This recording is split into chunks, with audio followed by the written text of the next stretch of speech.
को दंड कठिन चढ़ाई सिर जटजूट बांधत सोह क्यों मरकत सयल पर लरत दामिनी कोटि सो जुग भुजंग च। एबीपी न्यूज़ देख रहे हैं आप और एक्सक्लूसिव तस्वीरें इस वक्त मैं आपको दिखाने जा रही हूं उस तीर धनुष की जो श्री राम के मंदिर में चढ़ाया जाएगा, दिया जाएगा। और मेरे साथ इस वक्त कैमरे में किशोर कुणाल जी हैं और उनके बेटे शायन हैं। दोनों से बातचीत होगी, लेकिन सबसे पहले तो इस धनुष के बारे में कुछ जानना चाहूँगी। धनुष है भगवान राम के धनुष का नाम कोदंड है। तो हम लोगों ने इसको चेन्नई में बनवाया है या मावर मंदिर ट्रस्ट की ओर से। श्री राम जन्मभूमि तीर्थ क्षेत्र को अभी नृपेंद्र मिश्रा जी को सौंपने जा रहा हूँ। इसको बनवाने में कितना वक्त लगा? और चूंकि आपको जो सब लोग एबीपी न्यूज़ के ज़रिए आपको जो देख भी रहे हैं, आपको जानते हैं भली भांति कि आप किस तरीके से प्रभु श्री राम और हनुमान के भक्त हैं। और ना ही सिर्फ इसके लिए बल्कि आप शुरू से जो आस्था की एक तस्वीर नज़र आती है उसमें से एक आप भी होते हैं। और चूंकि यहाँ से रास्ता भी गया है अमावा मंदिर की तरफ से श्री राम जन्मभूमि का, कुछ बताएंगे इस धनुष के बारे में? धनुष अमावा मंदिर के ऊपर एक आपने सोने का कलश देखा होगा। इसके लिए हम लोगों ने भारत सरकार की एमएमटीसी डिपार्टमेंट से सोना खरीद कर भेजा था। तो पहले महावीर मंदिर की ओर से देना था, लेकिन चूंकि उसी सोने में बन गया धनुषबाण भी, इसलिए अब इसको हम लोग अमावा मंदिर ट्रस्ट की ओर से दे रहे हैं।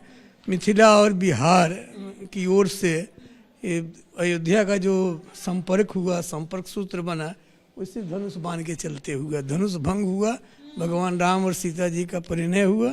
इसलिए हम लोगों ने बहुत मंथन करने के बाद लगा कि धनुषबाण ही सबसे समर्पण करना सबसे अच्छा होगा, वही हम लोग कर रहे हैं। 3 भाग में धनुष टूटा था और उसके बाद जो है वो सीता से विवाह जी। तो इसलिए सब सोचने के बाद ही हम लोगों ने ऐसा किया है। तो ये अभी जा करके पराशरन साहब हम लोगों के ट्रस्ट के, इसके भी अमावा मंदिर ट्रस्ट के भी चेयरमैन है, उनके पोते आ रहे हैं, साथ में जाकर हम लोग उनको सौंप देंगे।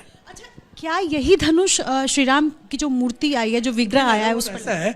मेरा काम समर्पण करना है, उनका काम कहाँ कैसे शोभा बढ़ाएंगे करेंगे, उनका काम है। दूसरे काम में मैं दखल नहीं, मैं तो श्रद्धा भाव से उनको समर्पित कर दूंगा और उनकी जो इच्छा होगी वो करेंगे। मैं एक चौपाई आपसे भी सुनना चाहूंगी किशोर कुणाल जी, क्योंकि आप हो और चौपाई आपसे ना सुन सकूं ये नहीं हो सकता है।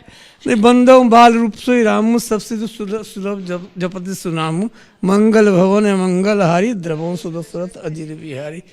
अब श्री राम मंदिर बनने जा रहा है, 24 घंटे से भी कम का समय है जब प्राण प्रतिष्ठा की जाएगी। कैसे आप अपनी खुशी जाहिर? मेरे सपने साकार हो रहे हैं, जीवन की उपलब्धि, इसलिए मैं अस्वस्थ हूँ, फिर मैं यहाँ आया हूँ। धन्यवाद, शुक्रिया। और चूंकि पूरा परिवार यहाँ पर पहुंचा हुआ, मैं चाहूंगी कि शांभवी भी जरा इधर आए और मैं उनसे भी बातचीत करूं। देखिए, धनुष और बाण दोनों बनकर तैयार हो चुका है, श्री राम मंदिर में रखा जाएगा। और ये चूंकि परिवार के लोग हैं, शांभवी और सायन, कैसा लग रहा है? ये एक बहुत ही राम भक्त से या तमाम जो लोग देश दुनिया में इंतजार कर रहे थे, राम मंदिर अब बनने जा रहा है, तो ये जो अनुभूति है ये मैं आपके शब्दों में सुनना चाहूँगी। बहुत खुशी हो रही है, खुशी को शब्दों में बयान नहीं किया जा सकता।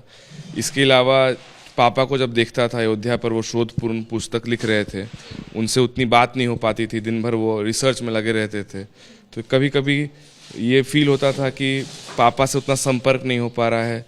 लेकिन आज जब देख रहे हैं कि उनके सपने साकार हो रहे हैं, उनके अंदर जो खुशी हो उसको देखकर और खुशी हो रही है अंदर से। आप भी यहाँ पहुँच गई हैं और आपने तस्वीरें भी डाली हैं अयोध्या धाम की, आपसे भी सुनना चाहूँगी कैसा लग रहा है शाम? बहुत अच्छा लग रहा है, सबको ही अच्छा लग रहा है। और एक कहते हैं ना, एक अलग अयोध्या में अभी एक अलग एनर्जी है, जिसको मतलब यहाँ के जो यहाँ पे अभी है वो उसको फील कर सकते, उसको महसूस कर सकते हैं। और ये मामूली बात नहीं है, ये बहुत बड़ी आस्था की बात है कि इतने सारे लोग एक ही बार में राम जी को याद कर रहे हैं, सियावर रामचंद्र की जय बोल रहे हैं। तो मतलब ये एक अनुभव करने वाला बात है, बस बोलने वाला नहीं। पूरी अयोध्या नगरी जो है वो सज धज कर तैयार है प्राण प्रतिष्ठा के लिए। जिन लोगों को निमंत्रण दिया गया वो सभी यहाँ पर पहुँच रहे हैं। ये 500 साल का संघर्ष है, किसी ने सोचा नहीं था कि राम मंदिर सिर्फ एक ज़मीन का मुद्दा रह गया था, अक्सर इस पर पॉलिटिक्स होता था। और अब जो है इसके इतर एक ऐसा मंदिर जिसने सभी धर्म को जोड़ दिया है, सबको एक साथ बांध दिया है भक्ति के नाम पर। इसको कैसे देखते हैं? जब हम लोग प्लेसेस ऑफ वर्शिप एक्ट 1991 आया था, उसमें भी हम लोगों ने अयोध्या के लिए एक एक्सेप्शन रखा था कि अयोध्या क्योंकि इतने लोगों के आराध्य हैं राम जी और अयोध्या उनका जन्मस्थली है, तो सब लोग सौहार्दपूर्ण तरीके से यहाँ पर रहें। आपको मालूम होगा कि यहाँ पर दूर मस्जिद के लिए भी ज़मीन दी गई है, तो यहाँ के लोग जो मुस्लिम लोग हैं वो भी राम को अपना आराध्य मानते हैं और उनको उन्हीं से अपना वंशावली को जोड़ते हैं। तो यहाँ पर सब सौहार्दपूर्ण तरीके से हो रहा है, किसी में कोई द्वेष की भावना नहीं है, सब प्यार मोहब्बत से एक साथ रहेंगे और कल के बाद सभी भारतीय राम जी के इस मंदिर में आएंगे और अपने आराध्य का दर्शन प्राप्त करेंगे। बहुत शुक्रिया आप दोनों का बातचीत करने के लिए। अमावा मंदिर की ट्रस्ट की तरफ से ये जो धनुष है 2.5 किलो का सोना इसमें इस्तेमाल किया गया है ताकि एक भव्य धनुष बनकर तैयार हो। चेन्नई से बनकर के आया है कुछ दिनों पहले ही और आज इसे नृपेंद्र मिश्रा को सौंपा जाएगा। हालांकि इसको कहाँ रखा जाएगा राम मंदिर में, क्या राम की मूर्ति में लगाया जाएगा, इस पर अभी संशय है, लेकिन राम मंदिर में ये धनुष अब से कुछ ही देर में पहुँच जाएगा। और इसकी अगर मैं आपको आर्किटेक्चर दिखाऊं कि किस तरीके से ये बना है, ये बेहद खूबसूरत है। देखिए इस पर नक्काशी जो है वो बाकायदा की गई है। ये मेरे सहयोगी अगर आपको दिखा सके, देखिए कितने सुंदर तरीके से बना है।